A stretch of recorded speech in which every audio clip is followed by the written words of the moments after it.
Hi guys, welcome back to the channel, FPL Consult here, and today we're going to take a look at my Game Week 12 transfer plan. So I'm going to share with you guys what I plan to do with my team. I have 1 free transfer and 0.0 in the bank.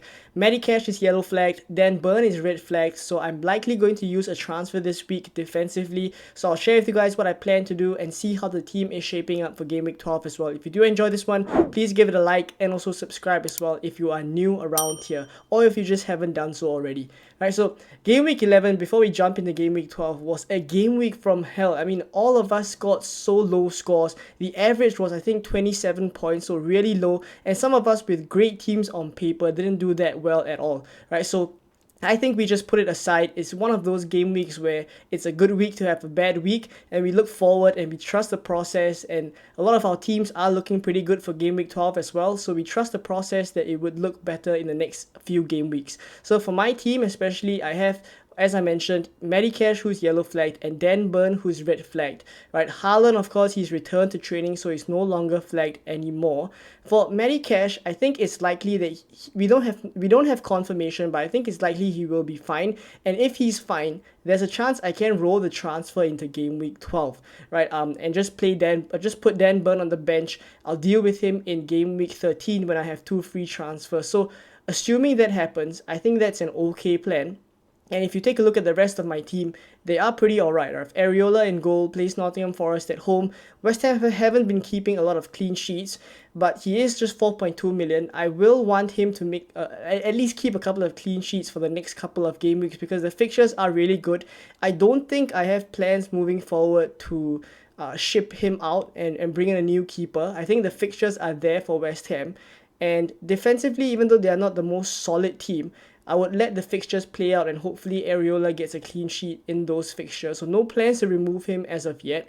In defense, Mark Gehi, Tsimikas, and Medicash. Cash we spoke about. For Gehi, I'm happy to have him in my team. Palace are one of the few teams right now that are keeping clean sheets at the moment. One of the better defenses in the league. So I'm happy to have him for Everton at home.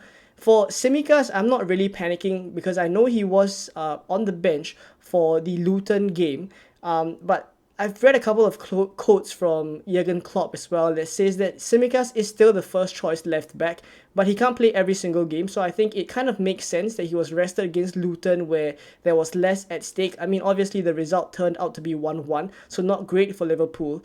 But from a managerial standpoint, it did make sense to rest Tsimikas against Luton and then play him in the Europa League and Game Week 12 that is about to happen. So the Europa League will kind of give us an assessment on whether Tsimikas would play over the weekend.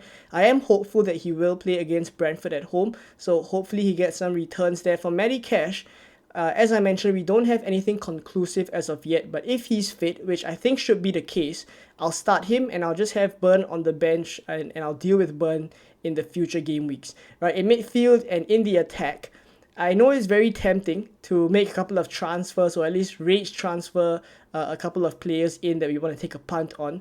But for my team, I think I'm just going to be patient here. I'm going to just let these players that I've put my faith in have some game weeks to actually return for me. So I'm not going to put so much pressure on any one of them. I don't think any of them need to be sold at this point, right? I have Bowen, perfectly fine to keep. In fact, he's getting majority of the good chances. Kudus is also an interesting option, but Bowen definitely still one of the better picks there. So he plays Nottingham Forest at home. Salah has Brentford at home. No way he's going anywhere. Son as well has Wolves away. Now, Maddison is currently nursing a little knock. So whether that affects Son's output or not, it remains to be seen. But against Wolves, I definitely think Spurs will get something and hopefully they bounce back from the 4-1 loss against Chelsea. Now, Adingra is someone that I think maybe in hindsight, I could have gone for Palmer for the penalties, but the fixtures for Adingra just was kind of the reason why I went for Adingra instead of Palmer. I think in Game Week 11 or Game Week 10 as well. Right, so Adingra here plays Sheffield at home. I'm hoping for some returns for him. The fixtures are there, but if he does not return, I think the plans to bring him, to ship him out for Cole Palmer may be brought forward slightly earlier, right? So let's see how that goes. For Saka, he plays Burnley at home. Now, Saka is a little bit strange because his numbers has just fallen so much, right, from what we were used to. Saka used to be a player that was racking up good XGIs, but currently in the past 3 game weeks, he's only accumulated 0.05 xg, which is so low, right? For a player of his standard, we definitely expect more from Saka, right? So I will want to see more from him. No plans immediately to or as of yet to sell him, right? We'll see what happens with Saka. Up front is Haaland and Watkins. Also, no real reason to sell any of them. So as I mentioned, the team looks pretty alright. I even have Archer on the bench as well, which I think he will come in handy for the next couple of game weeks as well, if I do have to play him. Maybe ahead of Adingra when Brighton's fixtures aren't that great. But aside from that, I think the team looks pretty alright. So let's take a look at some potential transfers that I may make. Let's say if Medicash is injured or if I will have to deal with Burn immediately. Let's take a look at some transfers defensively that I'm lining up. So this is my team on the Fantasy Football Hub Transfer Planner, exactly as shown in the graphic just now. And I think a lot of my plans for Game Week 12 would hinge on how long Medicash is out for. So if he's back straight away for Game Week 12, I think it's very straightforward that I play him in my starting 11 and I just bench Dan Burn, roll the transfer into Game Week 13 and have 2 free transfers to bring in some Arsenal defenders. Now, if Medicash is out for 1 to 2 weeks, then maybe I can keep him because the international break is coming up after Game Week 12. He would likely be back in time for Tottenham, which is not a great fixture, but he has Bournemouth after that, so I can sell him after that Bournemouth game. So if he's out for 1 to 2 weeks, I will probably have to sell Dan Burn now in Game Week 12 because I need a third defender to play. I don't want to play Charlie Taylor, who has Arsenal away, right? So I will have to deal with Dan Burn immediately then. In which case, it gets a little bit tricky because I bought Dan Burn at 4.5. He's risen to 4.7, so I only have 4.6 million now. I only make 0.1 million from him. And I have 4.6 million in the bank to deal with Dan Burn and bring in a player that I want and that will be able to start in Game Week 12. So there's not a lot of defensive options in this price bracket, less than 4.6. Ideally, if I had more money, I would want Saliba. That's my first option. I wouldn't mind Gabriel as well, 4.8 million, even though he's a little bit more of a rotation risk. But at 4.6, my options are pretty limited. So I think one of the ways I could do it is go for Lascelles, right, who is only 4 million. He's one of the options that I can potentially go for with 1 free transfer. And it still allows me to have a decent fixture now in Game Week 12, Bournemouth away for Newcastle. And I think the horizon for Botman's recovery, right, isn't that soon, right, that I think Lascelles would lose his place immediately. So at least going for Lascelles now, I think I will have a couple of game weeks that I can play him for. But after this Bournemouth game, he does have quite a couple of tough fixtures. He has Chelsea at home, Manchester United at home, followed by Everton away is not too bad, but then he has Spurs away as well. So technically the run isn't that great for Newcastle, but we know how good of a defense they are. And Lascelles at 4.0 million is actually really good value. So he's one of the options.